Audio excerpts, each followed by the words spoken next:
आपका case pending है और आए रोज़ नए इंकशाफात सामने आते हैं और देखिए कभी जी, अदालत क्या ग्रेड कहती है 18 कि का एक ऑफिसर सुपरडेंट अडियाला जेल इतना ताकतवर हो गया है कि वो इस टाइम इस्लामाबाद हाई कोर्ट को मैनेज कर रहा है। हमारी कंटेम्प्ट पिटीशन लगी थी, इनिशियली ये था कि मुझे मुलाकात से रोका जा रहा है। फिर उसमें हमने CMs किए डिफरेंट कि किस तरीके से जेल मैनुअल की दजियाँ उड़ाई जा रही है, जिस तरीके से ह्यूमन राइट्स वायलेशंस हो रही हैं। तो फिर हमारे CMs भी जहाँ पे पेंडिंग है उसकी बजाय दूसरे बेंचेस की तरफ जाने लगे।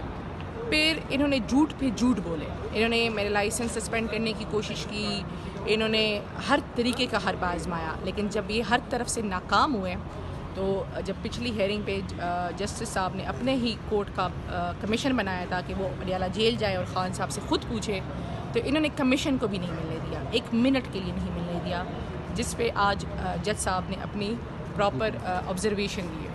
अच्छा